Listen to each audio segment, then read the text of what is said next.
예, 안녕하십니까. 이번에 뉴교류뱅크 촬영을 하게 된 남천 이보자 임정철 바오로 신부입니다. 네, 안락성당 보좌 윤태상 안드레아 신부입니다. 예, 월평성당 보좌 김태웅 미카엘 신부입니다. 반갑습니다. 반갑습니다. 반갑습니다. 오늘 저희가 살펴볼 교리 내용은 죽음입니다. 참으로 무겁고 어려운 주제가 아닐까 싶은데요. 윤태상 신부님 혹시 죽음이란 단어 들면 어떤 생각이 떠오르시나요? 네, 저는 죽음이라는 단어를 들으면 당연하겠지만 슬프고 또 어떻게 해야 될지 모르겠는 그런 감정이 많이 듭니다. 그래서 그런지 오늘 영상을 준비하면서 죽음에 대해 우리 주일학교 친구들에게 어떻게 말할 수 있을까를 참 많이 고민하게 되었습니다. 예, 저도 지금 주일학교 안에서 아이들을 만나지만은 성당에서 죽음에 대한 이야기를 할 기회는 잘 없었던 것 같습니다.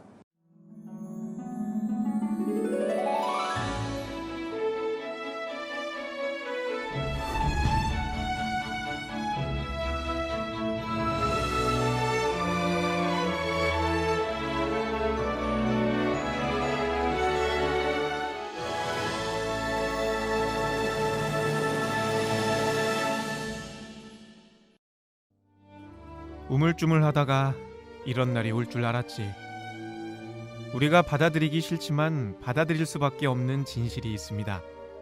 그것은 바로 우리는 모두 죽는다는 것. 언젠가는 반드시 죽는다는 것입니다. 모두가 죽고 반드시 죽는데 우리는 죽음에 대해서 얼마나 알고 있을까요? 죽음은 하느님께서 우리에게 주신 지상생활의 마침입니다. 죽음은 또 인간의 원죄로 세상에 들어온 죄의 결과입니다. 영원한 소멸의 공포를 주는 죽음은 창조주 하느님의 뜻이 아니었습니다. 인간의 죄가 없었다면 인간의 육체적 죽음도 없었을 것입니다. 그래서 죽음은 인간에게 마지막으로 파멸돼야 할 원수입니다. 우물쭈물하다가 내 이런 날이 올 줄 알았지. 영상의 첫 마디가 제 마음에 훅 들어온데요. 죽음을 묵상하다 보면 정말 죽음이라는 것이 무섭고 두렵게만 느껴지는 것 같습니다. 하지만 죽음은 오히려 우리가 하느님이 아닌 인간이라는 가르침을 우리에게 일깨워 준다고 볼 수 있습니다. 생명의 주인이 인간 자신이 아니라 바로 하느님이라는 중요한 진리가 이 안에 담겨 있는 것이라고 할 수 있겠습니다. 그런데 아까 영상에서 보았듯이 죽음이 하느님께서 바라신 것이 아니라 인간이 원죄로 인해 세상에 들어온 죄의 결과라고 하는데 이게 무슨 말인가요? 네, 우리가 창세기를 보면 창세기에 그 근거가 나와 있습니다. 세상을 창조하시고 나서 하느님은 아담과 하와를 창조하셨는데 하느님이 아담과 하와한테 에덴 동산을 맡기면서 다른 모든 것을 다 먹을 수 있게 만드셨습니다. 근데 그 중에서 한 가지 선악과만큼은 먹지 말라고 하느님께서 말씀을 하셨죠. 그런데 아담과 하와 둘 다 하느님처럼 될 수 있을 거야 라고 말하는 뱀의 유혹에 넘어가서 결국에는 이 선악과를 따먹게 되고 맙니다. 그리고 교회는 바로 이것을 보고 원죄라고 하는데요. 이 원죄의 결과로 세상에 죽음이 들어오게 되었다는 것입니다.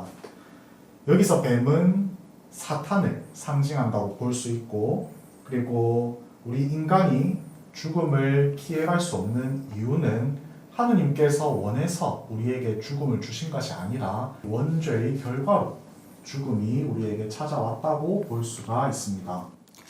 이 얘기만 들으면 저는 개인적으로 너무 억울한 것 같습니다. 왜냐하면 우리가 지은 죄가 아니라 얼굴도 모르는 우리 아담, 하와, 조상님께서 지으신 죄 때문에 이 세상에 죽음이 들어오게 되었다는 말로 들리거든요. 하지만 그렇다고 해서 우리에게 어떤 잘못이 있는 것은 아닙니다. 처음 하느님께서 창조하셨을 때 그 거룩함은 잃었지만 우리의 인간 본성이 온전히 타락한 것은 아니기 때문입니다.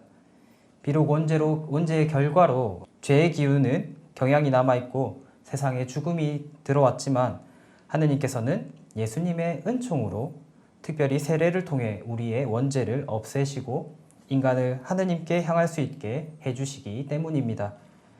하느님께서는 죽음 역시 마찬가지로 그렇게 하십니다. 이어서 영상 보시도록 하겠습니다. 그러나 죽음은 그리스도를 통해 변화됐습니다. 인간으로 오신 예수님께서는 인간의 죽음을 겪으시고 부활하심으로써 인간의 죄를 속량하시고 죽음을 이기셨으며 인간에게 영원한 생명의 길을 열어주셨습니다. 그래서 죽음은 이제 끝이 아니라 새로운 삶, 영원한 생명으로 옮아가는 과정이 됐습니다. 예, 아주 중요한 이야기가 나온 것 같습니다.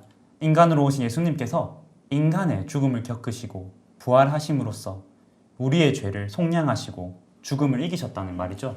네, 예수님께서 죽음을 이기셨기 때문에 우리도 이제 예수님이 이기신 이 승리에 동참해서 죽음을 이길 수 있다는 의미입니다. 우리가 절대 이길 수 없고 벗어날 수 없을 것 같이 보였던 죽음, 이 죽음이 예수님 때문에 죽음을 맞이하게 된 것입니다. 라임이 좋은데요. 죽음이 죽음을 맞이했다. 제가 힙합을 좀 합니다. 예, 아무튼 예수님께서 죽음을 이기심으로써 이제 인간에게는 영원한 생명의 길이 열립니다. 그래서 죽음은 더 이상 비극이 아니라 새로운 삶, 영원한 삶으로의 시작이라고 할 수 있겠습니다. 이것이야말로 정말 우리에게 기쁜 소식, 복음인 것 같습니다. 그렇다면 죽음 이후에 우리는 어떻게 되는 것일까요? 그렇다면 죽음 이후에 우리는 어떻게 될까요? 죽음 이후에는 심판이 옵니다. 심판은 죽음 직후 이루어지는 개별 심판과 세상 종말에 있을 최후 심판으로 구분됩니다. 개별 심판은 살아있던 동안의 행실과 믿음에 대해 셈을 치르는 것입니다. 그 결과 연옥이나 지옥이나 천국에 들게 됩니다. 또 최후 심판은 승천하셨던 그리스도께서 재림하실 때 있게 될 총체적 심판입니다. 지상에서 이루어지지 못한 정의가 바로 서고 하느님 자비 안에서 용서와 구원의 체험을 하는 것으로 그 날과 그 시간은 하느님 외에는 아무도 알 수 없습니다. 개별 심판 이후에 들게 될 연옥과 지옥과 천국을 살펴보면 먼저 연옥은 불완전한 사랑을 하고 있는 인간이 완전한 사랑이신 하느님을 만나 그분과 온전한 일치를 위해 겪는 정화 과정입니다. 그래서 연옥은 지옥과는 전혀 상관없습니다. 천국을 향해 열려 있을 뿐이고 하느님 사랑과 자비의 공간입니다. 지상에 우리는 죽은 이들의 정화에 도움을 줄 수 있습니다. 그리스도교는 우리의 사랑이 사후에까지 미칠 수 있으며 서로에 대한 사랑이 죽음의 경계 너머까지 계속된다는 것을 확신합니다. 다음으로 지옥은 예수 그리스도와의 관계가 결정적으로 단절된 이들의 최종 운명입니다. 또 지옥은 하느님과 복된 이들과 이루는 친교를 결정적으로 스스로 거부한 상태를 말합니다. 그렇다고 지옥이 하느님의 사랑과 모순되는 것은 아닙니다. 하느님은 인간을 거듭 당신과의 친교로 초대하고 계시기 때문입니다.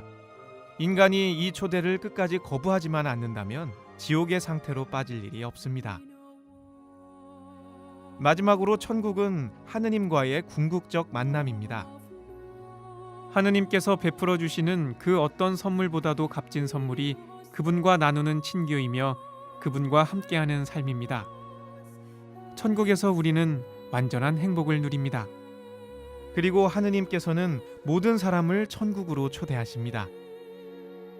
그것을 위해 하느님은 그리스도로 우리에게 오셨고 그리스도의 몸인 교회를 통해 또 성령과 함께 지금도 모든 사람을 천국으로 초대하고 계십니다. 죽음 이후에 개별 심판과 최후 심판이 이루어지는군요. 예, 그 심판에 따라 우리는 천국과 연옥 그리고 지옥에 가게 됩니다. 천국과 지옥은 그나마 우리에게 익숙한데 연옥은 어떤 곳인가요? 네, 연옥은 하느님과의 일치를 위한 정화 과정으로 천국을 향해서 열려있는 하느님 사랑과 그리고 자비의 공간이라고 할 수 있습니다. 우리의 죄를 씻는 공간이라고도 할 수가 있겠죠.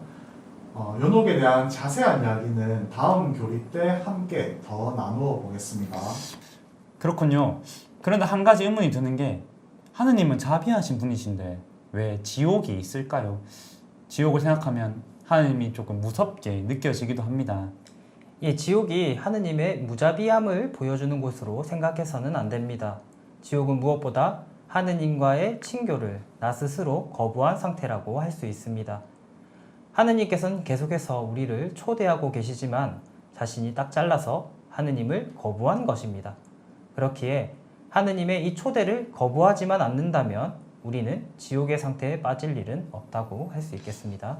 그렇기 때문에 우리는 끊임없이 주님의 이 초대에 응답하고자 노력해야만 합니다.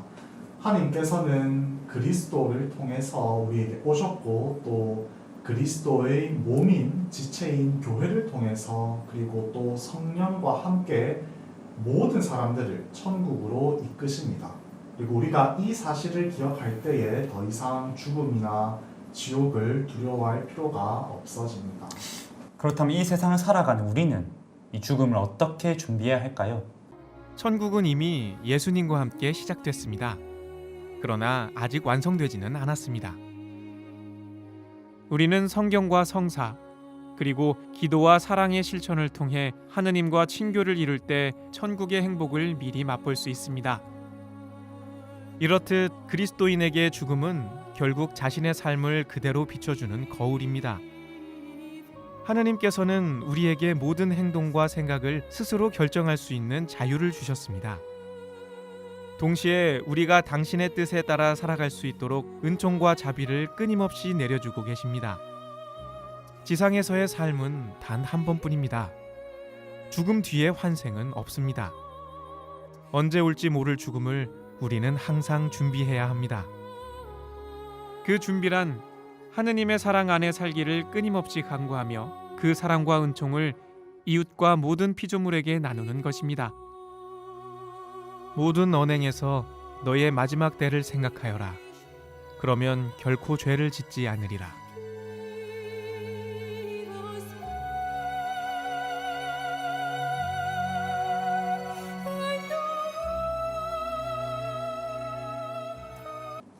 교리의 핵심 키워드를 뽑자면 이미 그리고 아직이라고 할 수 있겠네요. 천국은 이미 예수님과 함께 시작을 했지만 아직 완성되지는 않았기 때문에 우리는 이 지상에서 성령이랑 성사 그리고 기도와 사랑의 실천을 통해서 하느님과의 친교를 이루어 나가야 합니다. 성경과 성사 그리고 기도와 사랑의 실천 생각해보면 다 성당에서 우리가 다 하는 거네요. 여기에 우리가 성당을 열심히 다녀야 하는 이유가 담겨 있습니다. 지금이 바로 단 한 번뿐인 삶이기에 죽음을 항상 준비하며 신앙 안에서 하느님의 사랑과 은총을 다른 사람들에게 전해주고 나누어 주는 것, 이것이 오늘 교리에서 우리가 마음에 새겨야 할 말씀이라고 할 수 있겠습니다. 그렇다면 오늘 교훈은 성당 열심히 잘 다니자, 이게 되겠네요. 네, 그렇게 이야기하면 너무 급결론인 것 같지만 오늘 죽음 교리가 우리한테 이야기해주는 가장 중요한 가르침은 죽음을 준비하기 위해서 우리가 평소 신앙생활에 충실해야 한다는 사실입니다. 오늘 죽음 교리에 대해서 함께 살펴보면서 여러분은 어떠셨나요? 마냥 무겁고 어려운 주제라고만 생각했는데 그 안에는 우리를 향한 예수님의 사랑이 담겨 있었다는 사실을 우리 모두 알 수 있었습니다. 영상을 통해 이 교리를 보시는 모든 분들에게 이 말씀을 다시 한번 들려드리고자 합니다. 모든 언행에서 너의 마지막 때를 생각하여라. 그러면 결코 죄를 짓지 않으리다.